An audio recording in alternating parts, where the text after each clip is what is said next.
दो सगे भाइयों की शादी होना थी। लोनी मुसलमानों का एक बहुत अच्छा इलाका था, उसमें मुसलमानों की तादाद बहुत अच्छी खासी है, और उसके कुछ लोग दिल्ली में भी बड़ी बड़ी कोठियाँ और फ्लैट बनाकर रह रहे हैं, और लोनी में भी बहुत बड़ी बड़ी अमीर पैसे वाले लोग मुसलमानों में उनकी कोठियाँ बनी हुई हैं। सन 95 की बात बता रहा हूँ मैं कि दो सगे भाइयों की शादी होनी थी, और जिस गांव में उनकी बारात जानी थी उस गांव में दो लड़कियां उसी गांव की थी। घर अलग अलग था लेकिन गांव एक ही था।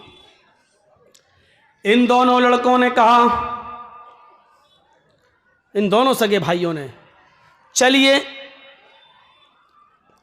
कल हमारी बारात जाएगी, क्यों ना आज की रात हम नाच गाने में गुजारें। इन लोगों ने, इन दोनों भाइयों ने सन 1995 के अंदर दिल्ली के मशहूर जगह जो रेड लाइट एरिया कहलाता है, जहां तवाइफें रहती हैं, गाड़ी बुक करके 8-10 तवाइफों को बुलाया।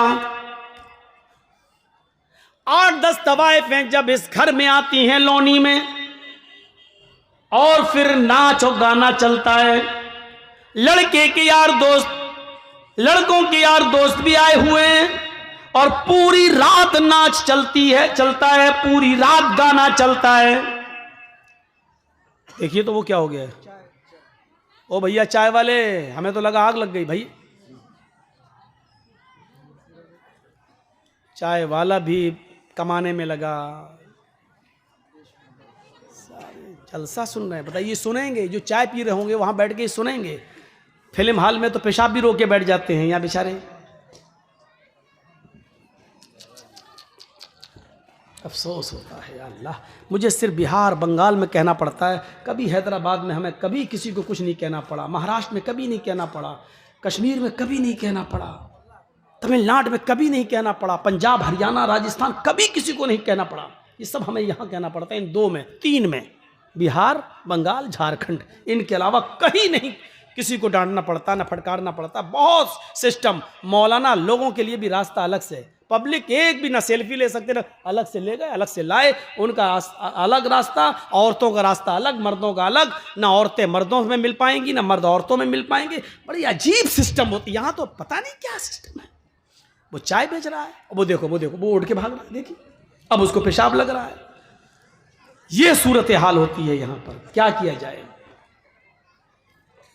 सामने से और उठते हैं तो और तकलीफ होती है मुझे यार। एक बार हैदराबाद के अंदर एक आदमी आया, सामने से उठा, मैंने समझा पेशाब करा, सीधे स्टेज पे आया, माइक पकड़ लिया मेरा, वो उठा के फेंक दिया पूरा माइक। ऐसा बोलता है, लगा कुर्सियां फेंकी, अंडे चले, टमाटर फूटे, आलू, ये सब। तो उसी वक्त से डर लगने लगा, जो भी उठता मुझे लगता कहीं माइक ना पकड़ ले। भाई जो चीज दिमाग में बैठी है वो इतनी आसानी से नहीं निकल सकती है ना।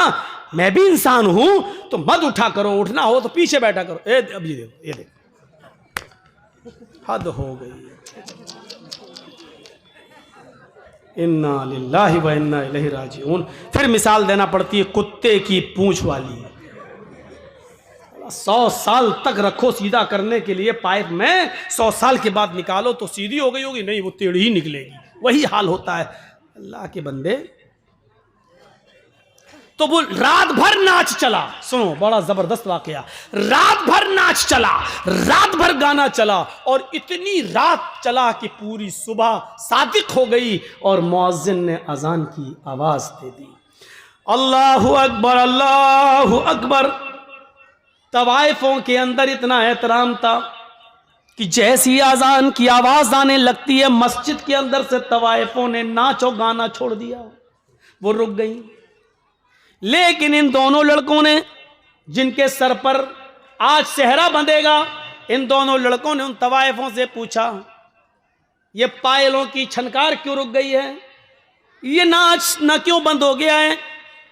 उन तवाइफों ने कहा, नौशे मियां, अजान हो रही है, हम लोग भी मुसलमान हैं, अगरचे गलते काम करते हैं, लेकिन इतना तो जानती हूं कि अजान का एहतराम होना चाहिए।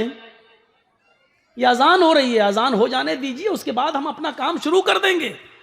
इन दोनों लड़कों ने कहा, अजान दिन भर में 5 मरतबा होती है, ये तो होती रहेगी, लेकिन तुम थोड़ी रोज आओगी।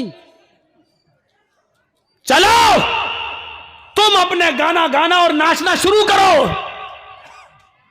चूंकि तवाइफों को पैसा लेना था, एहतराम में रुकना भी उनका बेकार गया, और इन दोनों लड़कों के कहने पर उन्होंने फिर नाचना शुरू कर दिया।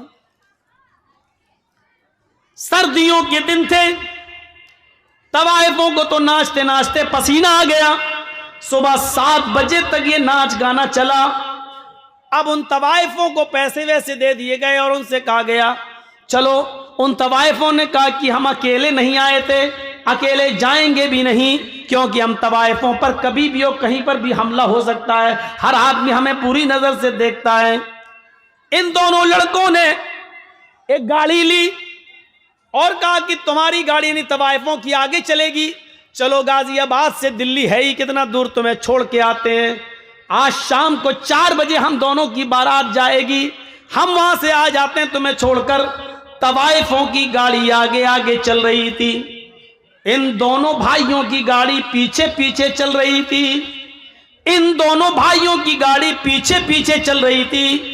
कोहरा था, उस दिन मौसम बड़ा ठंडा था। तवाइफों की गाड़ी किसी तरीके से निकली और उसके बाद सामने से एक तेज रफ्तार ट्रक आ गया। कोहरे की वजह से पहचान नहीं हुई और इन दोनों भाइयों की गाड़ी उस ट्रक से टकरा जाती है, और ये टक्कर इतनी जोर से होती है कि गाड़ी कई बार जंपिंग खाते हुए खेत के अंदर, खलियान के अंदर जाती है। उन दोनों भाइयों के सर कुचल जाते हैं, सीना बाहर आ जाता है, भेजा निकल जाता है। उन दोनों भाइयों को मैं पहचानना मुश्किल हो गया कि बड़े भाई की शक्ल कौन सी है और छोटे भाई की शक्ल कौन सी है। कपड़े जो पहने थे उन कपड़ों की वजह से अलग अलग किया गया कि ये इसका है, ये इसकी है। मेरे प्यारे साथियों, अल्लाह के जिक्र से एरास का अंजाम आपने देखा है क्या हुआ है। ये नमाज का वक्त था, इसने नमाज को छोड़कर नाच गानों में मस्त हो गया, फिर उन तवाइफों को छोड़ने भाग गया। अंजाम ये हुआ कि मेरे भाइयों, अभी शाम को 5-6-10 घंटे के बाद इन दोनों के सरों पर सेहरा बंधना था और ससुराल से मिलने वाले कपड़े इनको पहनना थे। लेकिन अब इनके सरों पर सेहरा नहीं, ससुराल से दिए हुए कपड़े नहीं, अब इनके जिस्मों पर कफन पहनाया जा रहा है। गौर कीजिए, थोड़ी देर में कितनी हैसियत बदल जाती है। अभी कुछ देर के बाद इनको ससुराल की तरफ से मिलने वाले कपड़े पहनना थे, लेकिन अब इनको सफेद रंग का कफन पहनाया जा रहा है। अभी कुछ देर के बाद अभी इनको ससुराल की तरफ बारात लेके निकलना था, लेकिन अब ये बारात लेकर नहीं बल्कि कब्रिस्तान की तरफ निकलने वाले।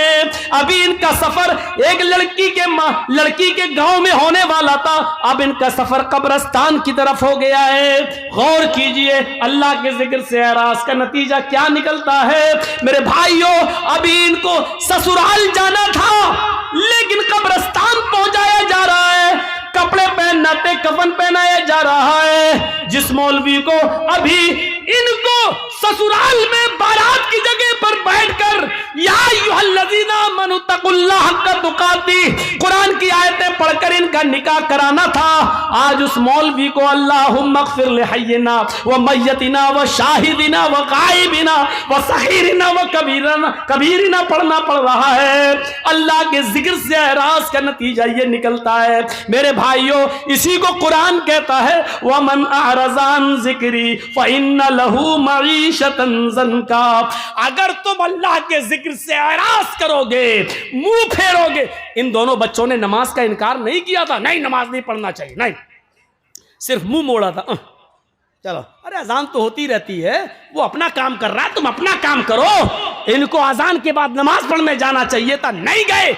ये तवाइफों का नाच देखते रहे। यही है एराज। जैसे दूध पिलाने वाली माँ अपने दूध पीते बच्चे को छोड़कर टीवी देखने लगे तो कहते ये बच्चे को से मुंह मोड़ रही है, बच्चे से एराज कर रही है। यही है नमाज से एराज करने का नतीजा। मेरे भाइयों, नमाज वो बिल्कुल छोड़ता हो वो मुसलमान ही कहां है। लेकिन ये नमाज छोड़ते नहीं थे, पढ़ लेते थे, लेकिन अजान के वक्त नहीं, अव्वल वक्त नहीं, अजान के वक्त किसी और काम में लगे हुए हैं। यानी नमाज से ज्यादा अहमियत किसी और चीज को देना। मेरे भाइयों, ये एराज करना है, ये एराज करना है। आप या बिना मतलब के बैठे हैं, कुछ नहीं है, आप तकरीर सुन रहे हैं, जर्जीस को सुन रहे हैं, आपको ना पेशाब लग रहा है न कोई परेशानी है, लेकिन आपको सिर्फ चाय की लौक लग रही है या बीड़ी की आपको लौक लग रही है, आप उठकर वहां चले गए और बीड़ी पीना चाहते हैं। इसको कहा जाता है तकरीर से एराज, इसको कहा जाता है कुरान और हदीस से एराज। इसको छोड़कर उसको अहमियत दे रहे हैं। इसको कहा जाता है पीठ दिखाना, इसको कहा जाता है मुंह मोड़ना। तो यही उन लोगों ने किया था।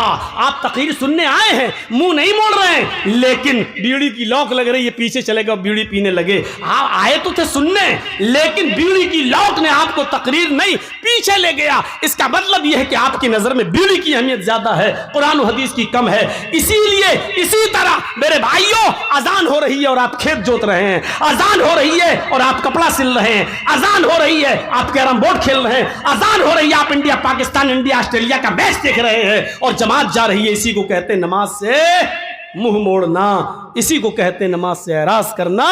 और वमन अअरज़ अन ज़िक्री फ़इन्न लहू मईशतन ज़न्का, अगर तुम हमारे जिक्र से, हमारी नमाज से मुंह मोड़ोगे, एराज करोगे, तो हम तुम्हें तुम्हारी रोजी को तंग कर देंगे। और रोजी के साथ साथ अल्लाह ने जिंदगी को तंग कर दिया। देख लीजिए उन दो नौजवानों का हश्र क्या हुआ। ये किसी के साथ भी हो सकता है, हमारे और आपके साथ भी हो सकता है।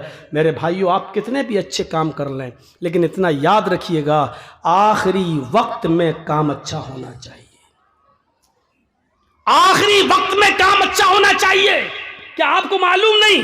बुखारी शरीफ की उस हदीस को देखिए, एक सहाबी ओहद के मैदान में लड़ रहे हैं, सबसे पहले तीर उन्होंने काफिर पे चलाया, सबसे ज्यादा बहादुरी उसी ने दिखाई। लेकिन एक सहाबी ने अल्लाह के नबी से कहा, अल्लाह के रसूल, माशाअल्लाह, देखो कितना अच्छी तरीके से लड़ रहे हैं, सबसे पहले तीर उन्होंने चलवाया, सबसे पहले काफिर पर हमला उसी ने किया, माशाअल्लाह, देखिए कितना खूब लड़ रहे हैं। अल्लाह के नबी ने फरमाया, हाँ लड़ तो रहे हैं, लेकिन है तो वो जहन्नमी। बुखारी शरीफ की हदीस के सफ़े पर देखिए, किसके बारे में कह रहे हैं? सहाबी के बारे में। किसके बारे में कह रहे हैं? जो लड़ रहा है उसके बारे में, मैदान जंग में। ये सहाबी कहते हैं, मेरा दिमाग चौंक गया। जो आदमी जिहाद कर रहा हो, जो आदमी तीर चला रहा हो, जो आदमी तलवार चला रहा हो, जो आदमी काफिरों में घुस के लड़ रहा हो, और उसको अल्लाह के नबी कह रहे हैं ये तो है जहन्नमी। वो कहते हैं कि मुझे फिक्र हुई किस तरह चल के देखें कि आदमी कैसे जहन्नमी है। देखें तो वो चुपकी चुपकी उसको देखने लगे। वो आदमी लड़ते लड़ते कई लोगों को मारता है, लेकिन इसके भी जख्म हो जाते हैं। तीर इसको भी लगा, तलवार इसको भी लगी, ये भी जख्मों से चूर होकर गिर पड़ा एक जगह, और इतने जख्म हो गए, इतनी जगह इस पर तलवारें मारी गईं कि ये तड़पने लगे सहाबी।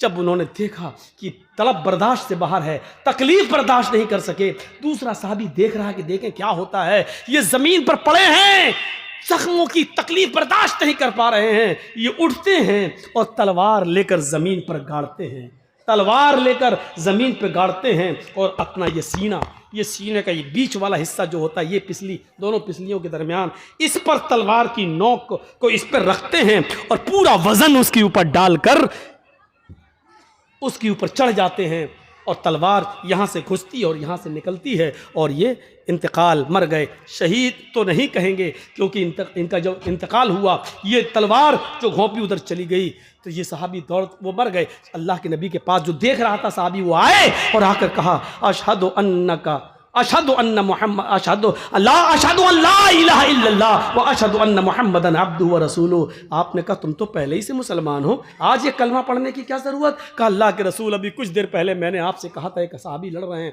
कितने बहादुर हैं। आपने कहा हाँ है तो वो जहन्नमी, आज मैंने अपनी आंखों से देखा। आपने कहा क्या हुआ उसका? कहा अल्लाह के रसूल बड़ी बहादुरी से लड़ा, लेकिन आखिरी वक्त सब्र नहीं कर सका, तकलीफें बर्दाश्त नहीं कर सका, उसने अपनी मौत में जल्दी कर ली। उसने तलवार जमीन पर गाड़ के अपना सीना जमीन पर रख के उस पर बोझ वजन रख दिया और इंतकाल हो गया उनका। आपने फरमाया मेरे साहबी, आपने फरमाया हाँ एक इंसान जिंदगी भर अच्छे अमल करता है, पूरी जिंदगी नेक अमल करता है, यहां तक कि उसके और उसके जन्नत के बीच में सिर्फ एक बालिश का फासला रह जाता है।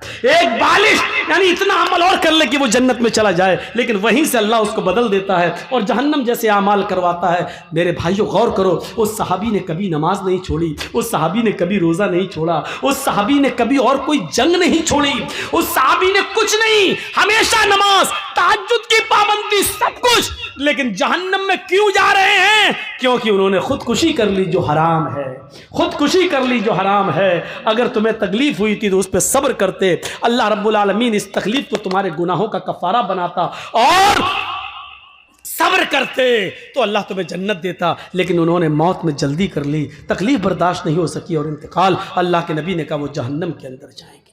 अंदाज़ा लगाइए आप, हम और आप चाहे कितने जल्द से सुन लें, चाहे कितनी नमाजें पढ़ लें, लेकिन अगर हमारा इंतकाल के वक्त, आखिरी उम्र में, आखिरी वक्त अगर हमारा इंतकाल सही रास्ते पर और सही अमल पर नहीं हुआ, और आखिरी वक्त किसका कब आ जाए कुछ नहीं कहा जा सकता। हम कल मर जाए, कल मौत आ जाए, किसको मालूम है कब किसका इंतकाल हो जाए? क्या किसी ने गारंटी ली है?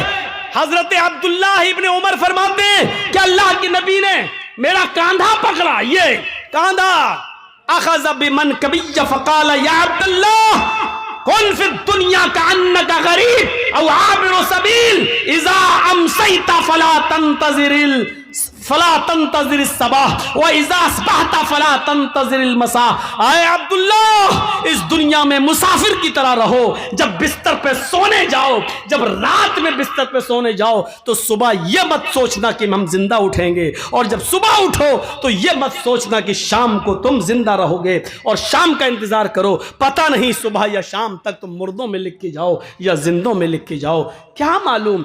जब शाम हो जाए तो सुबह का इंतजार मत करना, पता नहीं सुबह तुम मुर्दों में लिखे जाओ या जिंदों में। जब सुबह हो जाए तो शाम का इंतजार मत करना, पता नहीं शाम तक तुम मुर्दों में लिखे जाओ या जिंदों में लिखे जाओ। कभी ऐसा मत करना, बस नेक अमल में आगे बढ़ो। इसीलिए दुआ की जाती है कि अल्लाह जब तक तू हमें जिंदा रख, इस्लाम पे रखना। नहीं, इसके बाद भी कही जाती है क्या? अय अल्लाह जब तक तू हमें जिंदा रख, इस्लाम पर रखना, और जब हमारा खात्मा हो तो ईमान पर हमारा खात्मा फरमाना। सिर्फ ये दुआ मत करना अल्लाह जब तक मैं जिंदा रहूं इस्लाम पर रखना, नहीं, ये दुआ भी शामिल करना कि अय अल्लाह जब मेरा इंतकाल हो, मेरा खात्मा हो तो उस वक्त भी हम मोमिन रहें। क्योंकि देखिए सहाबी का खात्मा ईमान पर नहीं हो पाया, जिंदगी भर इस्लाम पे तो रहे, लेकिन आखिरी वक्त में मेरे भाइयों देख लीजिए कि उन्होंने खुदकुशी कर ली। आखिरी वक्त में खुदकुशी करने वाले की नमाज जनाजा जायज नहीं है, खुदकुशी करने वाले को मुसलमानों के कब्रिस्तान में दफन करना जायज नहीं है। कितने लोग खुदकुशी कर लेते हैं, कितने लोग। मेरे भाइयों इन चीजों को देखो, अल्लाह के नबी सल्लल्लाहु अलैहि वसल्लम ने तो एक और निशानी बताई थी, और क्या कहा था? युस्बिहुर रजुलु मुमिनन व युमसी काफिरन व युमसी मुमिनन व युस्बिहु काफिरन यबीउ दीनहु बिइरज़िम मिनद दुनिया। लोगों, कयामत के आने से पहले तुम एक निशानी देख लेना, ये तुम अपने सोसाइटी में देख लेना, और देख लो अपने यहां झांक कर देख लो ये हो रहा है कि नहीं। एक मुसलमान युस्बिहुर रजुलु मुमिनन, सुबह उठेगा तो मोमिन होगा, लेकिन शाम होते होते काफिर हो जाएगा। शाम को मोमिन होगा, सुबह उठते उठते काफिर हो जाएगा। ये कौन होगा? युस्बिहुर रजुलु मुमिनन, एक मुसलमान सुबह उठेगा तो मोमिन होगा। उसने फजर की नमाज जमात के साथ पढ़ी होगी, फजर के बाद कुरान की तिलावत की होगी, सुबह सूरज निकलने के बाद सदका और खैरात किया होगा, गरीबों की मदद की होगी, लेकिन शाम होने से पहले पहले वो काफिर हो जाएगा। इशारा क्या है? ये सब कुछ करने के बावजूद इलेक्शन में खड़ा है, नेता है, मुसलमान है, लेकिन जिस बस्ती से लड़ रहा है वहां हिंदू भाइयों की तादाद ज्यादा है। उनको खुश करने के लिए और उनका वोट लेने के लिए वो उनके मंदिर में भी जाएगा, टीका भी लगा लेगा और मूर्ति के ऊपर हार भी चढ़ा देगा। मेरे भाइयों, ऐसे लोगों के बारे में फरमाया युस्बिहुर रजुलु मोमिनन, सुबह देखोगे कि वो हालत ईमान में उठेगा, लेकिन शाम होने से पहले पहले वो काफिर हो जाएगा। अपनी सोसाइटी पर, अपने समाज में नजर डाल के देखो कि ऐसे कितने लोग मौजूद हैं जो गैर मुस्लिमों का वोट पाने के लिए टीका भी लगा लेते हैं और मूर्तियों पर हार और फूल भी चढ़ा देते हैं। हमारे हिंदुस्तान का कानून हमें जबरन मजबूर नहीं करता है। हमारे इंडिया का लॉ ये कहता है कि आप मुसलमान हैं, आप इस्लाम पर खूब जोर से अमल कीजिए, लेकिन आप हिंदू धर्म को या किसी भी धर्म को बुरा मत कहिए। जो आदमी हिंदू है वो अपने धर्म पर खूब कायम रहे, मजबूत रहे, लेकिन वो इस्लाम को बुरा न कहे। ये हमारे भारत का संविधान है, कानून है। किसी हिंदू को जबरदस्ती मस्जिद में लाने को गवारा नहीं करता है, तो किसी मुसलमान को भी जबरदस्ती मंदिर में जाना गवारा नहीं करता है। मुसलमान अपने मजहब पर अमल करें, हिंदू अपने धर्म पर अमल करें। मेरे भाइयों, जब एक बाग के अंदर आम और सेब एक जगह हो सकते हैं, तो क्या एक मुल्क के अंदर हिंदू और मुसलमान एक जगह नहीं हो सकते हैं? जब आम और सेब को किसी से दुश्मनी नहीं हो सकती है, तो हिंदू को मुसलमान से और मुसलमान को एक हिंदू से क्या दुश्मनी होनी चाहिए? अब आप सोचिए और समझिए कि आज हमारे समाज में क्या हो रहा है, हम किस तरफ जा रहे हैं, हमारा इस्लाम के साथ उठना बैठना कैसे होना चाहिए। मैंने आज अमला बारी के प्रोग्राम में मैंने मिसाल दी थी। आप क्या समझते हैं? ये बिजली का खंभा है मान लो, और आम के पेड़ लगा हुआ है आपके बगल में, और हवा चली, 2-4 पत्ते टूटे और आम के पेड़ पे चिपक गए, ये बिजली के खंभे पे चिपक गए। तो आप क्या समझे? ये बिजली का खंभा जिस पे आम के 10 पत्ते चिपक गए, तो क्या ये बिजली का खंभा आम का पेड़ हो जाएगा? आप मुझे, ये आम का पेड़ है, चलो मान लो ये बिजली का खंभा है, एक मिसाल, और ये आम का पेड़ लगा है, और हवा चली, आम के पत्ते टूटते हैं और बिजली के खंभे पे चिपक जाते हैं। 10, 15, 20 पत्ते टूटे और पेड़ पे चिपक गए, खंभे पे चिपक गए। तो देखने वाला कह रहा है बिजली के खंभे पे आम के पत्ते, तो क्या वो बिजली के खंभे को आम का पेड़ कहना शुरू कर देगा? और जो बिजली के खंभे को आम का पेड़ कहे वो बेवकूफ है कि नहीं? क्यों? अरे चंद पत्ते टूटकर उस पर चिपक गए तो बिजली का खंभा आम का पेड़ कैसे हो सकता है? तो यही तो मैं आपसे पूछ रहा हूं। चंद नमाजें पढ़ ली, चंद रोजे रख लिए, तो आप पक्के मुसलमान कैसे हो सकते हैं? जब आम के चंद पत्ते बिजली के खंभे को आम का पेड़ नहीं बना सकते, तो आपकी 2-4 नमाजें और 2-4 अच्छे काम और 2-4 रोजे आपको मुसलमान बना देंगे? वाह साहब, कितना आसान है।